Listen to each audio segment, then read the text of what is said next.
Why do some real estate agents become elite sellers while the majority never make it past the first year of their real estate career? How does one become a top-selling real estate agent selling over 200 million worth of real estate per year? And I'm talking about individual sales, okay, not group sales. Yes, to become part of the top 1% of real estate agents in the Philippines, you need to sell at least 200 million per year, at least in Cagayan de Oro or in Vismin. It can go higher depending on the real estate market. For example, in Manila, where there's more inventory and property prices are much higher, then top sellers are going to do more than 200 million. But on average, if you can do 200 million or even 150 million in sales per year, in personal sales, you are already part of the top tier of real estate sellers. So for reference, the number one real estate agent of two of the biggest realties in the Philippines, Filipino Homes or Realty and Bachelors Realty, grossed 500 million in sales for 2022. Different realties, similar numbers. So this vlog was actually inspired by a book I've been reading called Peak, written by Anders Ericsson and Robert Poole. So for over 30 years, they've studied the lives and habits of experts that stand out in their fields: athletes, musicians, chess players, doctors, and more. They've interviewed and tested dozens of top-performing individuals and how they have risen to the top. Reading Peak, I realized that the process is no different from how one becomes a top seller. The secret doesn't lie in having an innate ability to close deals. Rather, it is composed of three things. And today, I will be revealing those secrets to you. If you put this into practice, you will surely work your way up into becoming a top seller, whether in real estate or other fields. If you want to learn about the top secrets of top real estate agents, then check this video out and hit subscribe if you're liking this content. Principle number 1, deliberate practice. They say it takes 10,000 hours to become an expert in any field. But is that all there is to it? According to Peak, this is incorrect. You may have been practicing for 10 years, but if you've been doing the same thing over and over again, you will not only stagnate, you will get even worse. What causes improvement is not practice, but deliberate practice. This is the first secret to becoming a top real estate agent. According to Anders Ericsson, deliberate practice is a specific type of practice or training method that involves focused and purposeful efforts to improve performance in a particular skill or domain. It goes beyond casual or regular practice and requires a structured and systematic approach to learning and skill development. So it includes having specific goals and giving intense focus, getting regular feedback, doing it repetitively, and refinement, taking on challenging tasks and putting in time for hours of practice. No one becomes an expert by accident. This can only be achieved through purposeful or deliberate practice. One concrete way to measure the skill level of a real estate agent is the gross amount of sales that an agent closes in a year. Top sellers can close at least 150 million in sales or more per year. How do you do deliberate practice as a real estate agent? Before we can answer this, we need to clarify what are the two things agents must master to become top sellers. Number 1 is lead generation. Number 2 is conversion. Conversion includes presentation, follow-up, negotiation, and closing. So under conversion, there are 3 skills you need to be good at to convert. So as I mentioned, it's presentation, follow-ups, and negotiation. Follow-ups can actually be automated if you have a CRM, but if you don't, then you have to do it manually. Now, how do you get better at lead generation and conversion? The same way athletes and musicians improve, through hours of deliberate practice.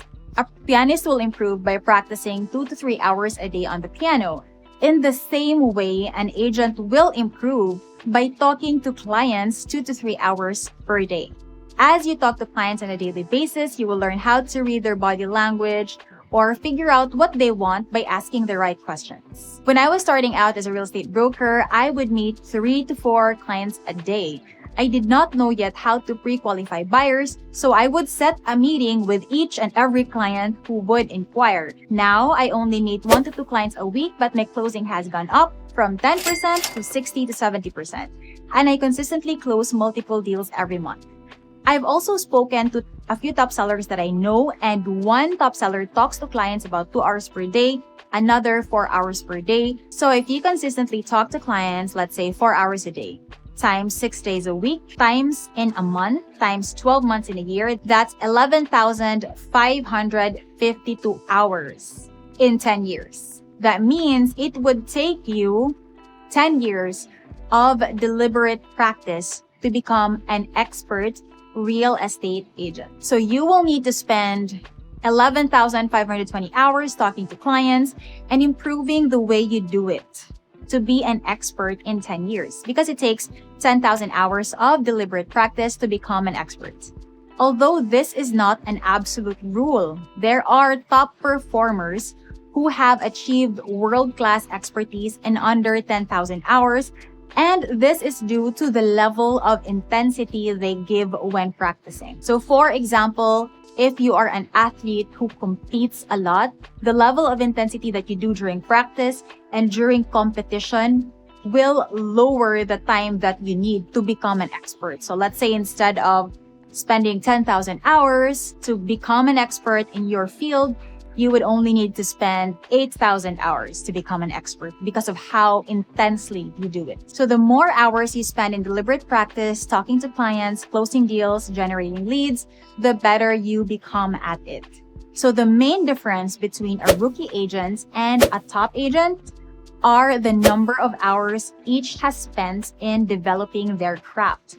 This is why full-time agents tend to close more deals, improve faster, and are generally more successful than part-time agents because of the time they are able to spend in doing deliberate practice. In the same way, you become an expert in lead generation the more you do it. With real estate, there are 2 main ways to do it.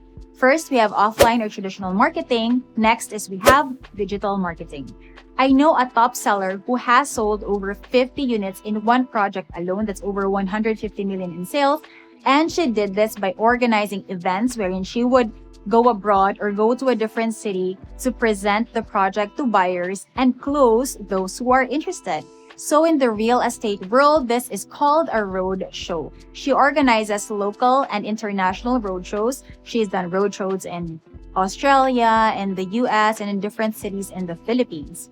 Another top seller markets repeatedly to the same high net worth clients. So it's Pareto principle. 20% of her clients give her 80% of her sales. She builds a good relationship with these clients and offers them new listings. And because of the strong relationship that she has with her clients, she is able to sell multiple properties repeatedly to these investors. My main strategy is digital marketing. I use social media to market the listings that we have. My main platform is YouTube, where I post house tours, real estate how-tos, just like this blog, and project in focus videos where I explain about a specific project so it becomes easier for buyers to decide. I have generated over 300 million in sales from YouTube leads alone. So the bottom line is there are different ways to generate leads, and there is no right or wrong way to do it. What is important is that you have a lead generation strategy that works for you, that will bring in leads for you to close, because you cannot become a top seller without a solid lead generation strategy. When you are a new agent, everything is hard because it's new, especially with real estate selling, where there are so many things you need to consider, such as the product and the process. Research has shown that most agents, once they reach a level of acceptable performance, stop improving because they've become comfortable.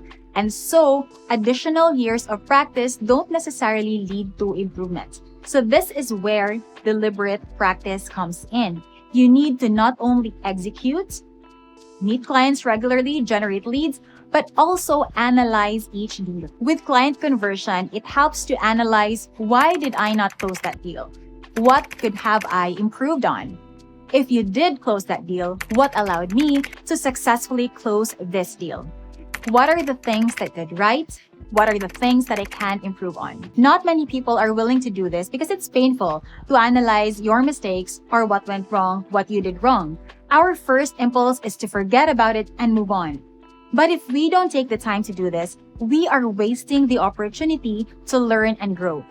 Being intentional in taking note of these things will allow us to improve steadily, deal after deal, client after client. It will allow you to increase your closing rate from, let's say, 10% to 50% or 60% or more. Now, with lead generation, you will also need to evaluate the marketing strategies you've implemented.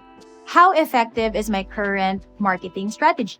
What are the new strategies that I can employ to be more effective in generating leads? Where are the majority of my leads coming from? It will also greatly help to have a mentor who can guide you through your journey as a new agent. So if you're thinking of starting your career, don't just join the first realty you see. Check who are the top agents or real estate brokers in my city. Can I join them and ask them to mentor? Having a mentor will save you years of blindly trying to figure things out on your own. It's like a shortcut. Of course, you'll still have to do the hard work. There's no shortcut to that, and it will still take years, but it will take you much faster if you have a mentor or coach who's already achieved what you want to do. Aside from merely accepting their mentor's advice, top performers go deeper than this. According to Anders Ericsson, elite performers identify what this person does differently from others that could explain their superior performance. Superior performance often boils down to superior habits. What are the things that your mentor is doing regularly that allows them to close consistently month after month? Principle number 2, create a clear mental representation.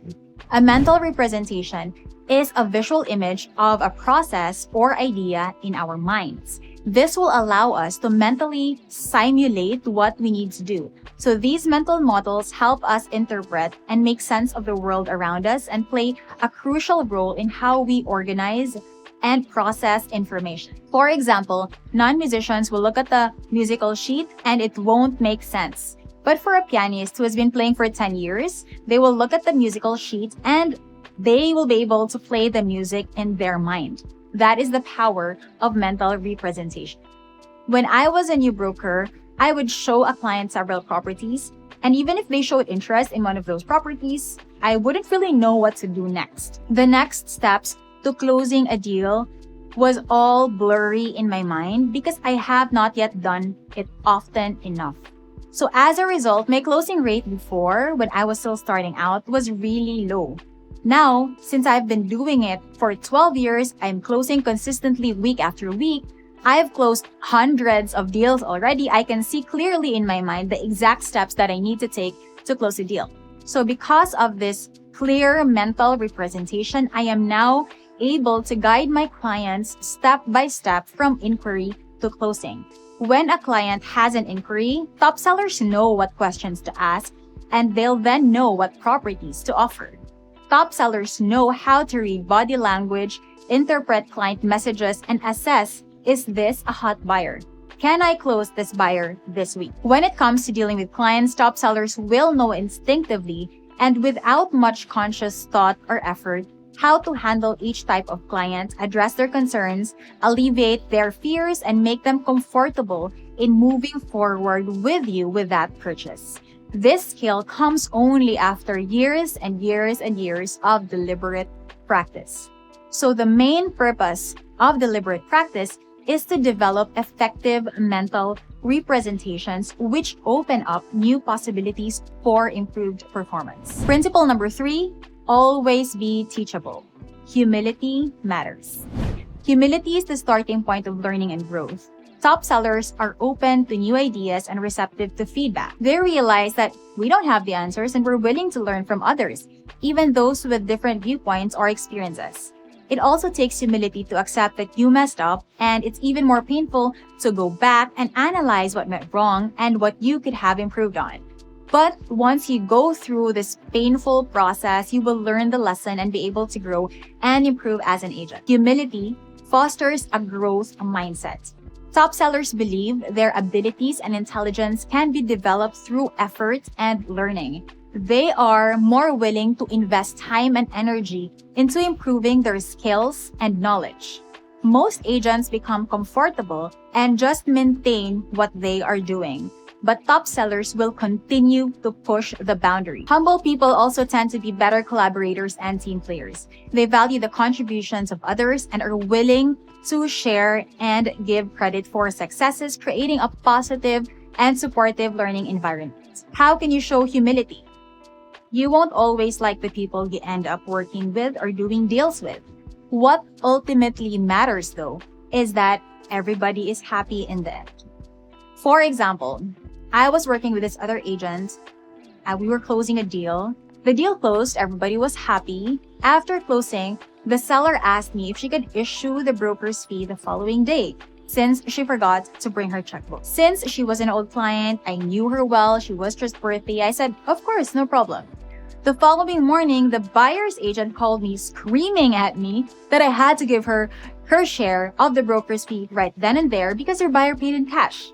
So I was really surprised at her attitude because she could have asked me properly. The deal closed smoothly, the clients were happy. There was really no need for that drama. Because of her attitude, I knew that whatever I said wouldn't go through her, so I just answered in a neutral tone and ended the call. And this takes humility, because it's a lot easier to shout back and get angry as well. It's easier to react negatively as well. But that's not my style. People who have worked with me know this, and I didn't want her attitude to influence mine. So moving forward, the beauty with real estate selling is that it's transactional. You can choose who to work with. So again, the 3 secrets of top real estate agents are: principle number 1, deliberate practice.